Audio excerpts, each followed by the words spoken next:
আসসালামু আলাইকুম বন্ধুরা, আপনাদেরকে আমি আজকে দেখাচ্ছি। এটা হলো বাঁশখালী সমুদ্র সৈকত, বাঁশখালী চট্টগ্রাম সমুদ্র। দেখুন কি সুন্দর মহান আল্লাহর সৃষ্টি।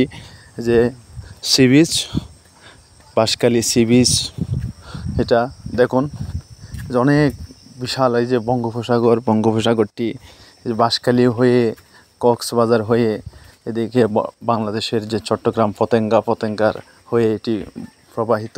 দেখুন এটি অনেক সুন্দর পরিবেশে পরিবেষ্টিত। দেখুন এই যে নৌকা, বিভিন্ন রকম যে বোট নৌকা এখানে অবস্থান রয়েছে। এখন ভাটা থাকার কারণে এগুলো স্থির অবস্থায় আছে। হয়তো জোয়ার আসলে এগুলো ওনারা বের করে, এই যে জাল যেগুলো দিয়ে মাছ ধরে, অর্থাৎ এগুলো যে মাছ ধরার পর দেখা যায় অনেক কিছু ছিঁড়ে যাওয়ার পর এগুলোকে আবার পরিচর্যা করে। দেখুন এই যে কি সুন্দর বীজ, পানিতে পরিপূর্ণ। এই যে সাগর, পাড়ের মধ্যে সবুজে ঘেরা। আমি আপনাদেরকে সম্পূর্ণ এটার দৃশ্যটি আমি আস্তে আস্তে দেখাবো পুরোটা। আপনারা ধৈর্য সহকারে ভিডিওটি দেখুন। এখানে আমরা বাইক ট্যুর দিয়েছি। এই বিচে একটা দীর্ঘ পথ, 1 কিলোমিটারের চেয়েও বেশি বালুচরে দ্বারা পরিবেষ্টিত। দেখুন এটা হলো সাগরের অংশটা, যে বিচ এবং ঝাউ বাগান দ্বারা যে পরিবেষ্টিত, এটি আপনাদেরকে দেখাচ্ছি। দেখুন অনেক সুন্দর পরিবেশ, অনেক সুন্দর দৃশ্য। মহান আল্লাহর যে বিশালতার, কত বড় তিনি মহান, কত বিশাল তার সৃষ্টি, এগুলো আমি দেখানোর চেষ্টা করছি। এটা হলো বাঁশখালী সমুদ্র সৈকত, এটি চট্টগ্রাম হয়ে। আসসালামু আলাইকুম বন্ধুরা, দেখুন আমরা এটা আসলাম বাঁশখালী সমুদ্র সৈকত, বাঁশখালী সি বিচ, চট্টগ্রাম। ঝাউ বাগান সম্বলিত এক পাশে অনেক সুন্দর একটা পরিবেশ। দেখুন সাগর, আরও মোটর বাইক ভ্রমণের মাধ্যমে এটি উপভোগ করছি। দেখুন যে সাগরের যে স্তরের মধ্যে,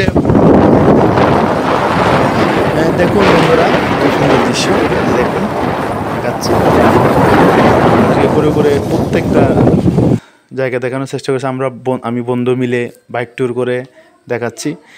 এই যে বালুচরের মধ্যে আমরা বাইক ট্যুর করতেছি। দেখুন বসার জায়গা, এই যে পর্যটকের জন্য দোলনা, যে বসার ছোটো কি সুন্দর জায়গা পাড়ের মধ্যে। দেখুন সাগর, এটা বাঁশখালী চট্টগ্রাম বাংলাদেশের একটি অন্যতম স্থান বলা যায়। সাগরের বিশাল একটা চর পেয়েছে এখানে। চরটা আসলে অনেক বিশাল একটি চর, 1-1.5 কিলোমিটারের চেয়েও বেশি আমার মনে হয়েছে। আমি বাইক ট্যুর করে প্রায় আমার 8 মিনিটের মতোই শুধু গাড়ি চালার মাধ্যমেই লেগেছে। অনেক সুন্দর একটা বিশাল চর। দেখুন যে ঝাউ বাগান, সাগরের পাড়ের মধ্যে ঝাউ বাগান, অনেক লম্বা ঝাউ বাগান, অনেকগুলো গাছ সম্বলিত। দেখুন সাগরের বিশাল চর এক পাশে, সাগর আরেক পাশে, কি সুন্দর ঝাউ বাগান। আপনারা উপভোগ করুন। এখানে আসলে ফ্যামিলি নিয়ে সুন্দর একটা ভ্রমণ করা যায়, কারণ বর্তমান যে কক্সবাজার বলেন, পতেঙ্গা সমুদ্র সৈকত বলেন, সেখানে ঝাউ গাছগুলোকে বেশি পরিচর্যা করা হচ্ছে না। একেবারে ইট পাথরের বসার স্থানে বেশি প্রসার করা হয়েছে। কিন্তু বাঁশখালী এই যে সমুদ্র সৈকত আপনারা দেখতেছেন, ঝাউ বাগানগুলো কত সুন্দর করে ওরা যত্ন করে এখনো রেখে দিয়েছে। যেখানে পিকনিক বা একটা ভ্রমণে গেলে অনেক সুন্দর একটা বসে, সেখানে ছায়ার মধ্যে বসে সাগরের সৌন্দর্য উপভোগ করা যায়। আপনারা নিশ্চয় এটি ভিডিওর মধ্যে বুঝতে পারছেন। আমি মোটর বাইক করে ভিডিওটি করার কারণে হয়তো একটু দ্রুত ভিডিওর চিত্রগুলো দেখাচ্ছে। এরপরও আপনারা দেখেই বুঝতেছেন নিশ্চয় যে কী সুন্দর ঝাউ বাগান, কত বড় বালুচর, পাশে সাগরের ঢেউ। আসলে এটি বাস্তবে এসে দেখলে মন মুগ্ধ হয়ে যায়, অনেক একটা অনুভূতির সৃষ্টি হয়। আপনারা দেখতেছেন সেই নৌকাগুলো এখনো ভাটা থাকার কারণে স্থির অবস্থায় রয়েছে। আমরা যখন থেকে এসেছি তখনই ভাটার মধ্যে আছি।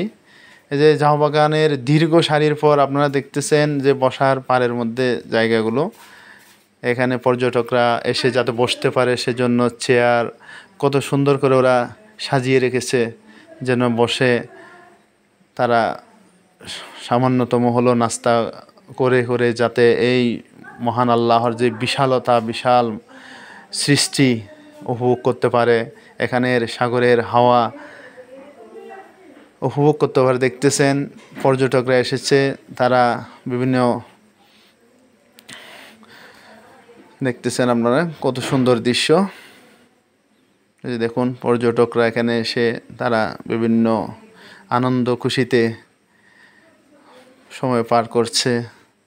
দীর্ঘ একটি চর এবং সাগরের যে দীর্ঘ বিশাল একটা চর পেয়েছে, এটা আপনাদেরকে আমি হয়তো পরিপূর্ণ দেখাচ্ছি। দেখুন বসার জায়গাগুলো, অনেক সুন্দর পরিবেশ, সবুজ গাছগাছালিও পাড়ের মধ্যে রয়েছে, পর্যটকরাও এখানে রয়েছে। আমি হয়তো বন্ধের দিন আসি নাই, সেজন্য এখানে পর্যটকের ভিড় একটু কম দেখছি। আর বিশাল জায়গা আপনারা দেখতেছেন, এত বিশাল জায়গা, এখানে তো লক্ষ লক্ষ মানুষের আগমন ঘটলেও এটিকে ভিড় মনে হবে বলে আমার মনে হয় না। এজন্য হয়তো কম কম মনে হবে, যেহেতু বিশাল জায়গা। দেখতেছেন বিশাল বালুচর, বিশাল সাগরের যে সাগরের সাথে এত বড় একটা বালুচর, এত সুন্দর ঝাউ বাগান, দোকানপাট আমরা দেখতেছেন, কি সুন্দর একটা পরিবেশ। আসলে কিছুক্ষণ পর পরে আমরা দেখতেছি দর্শনার্থীদের যে সমাগম। দেখুন একটা ফুটবল খেলার দৃশ্য, সাগর পাড়ে ফুটবল খেলে, অর্থাৎ এত বিশাল জায়গা, এখানে খেলাধুলাও করা যায়, ফ্যামিলি নিয়ে পিকনিকও এখানে করা যায়, বেড়ানো যায়। সর্বশেষ আমরা এই সাগর পাড়ের দোকানে বসে চা কফি খেয়ে আমরা এখান থেকে বিদায় নিচ্ছি। বন্ধুরা, আশা করি আপনারা জায়গাটি উপভোগ করেছেন।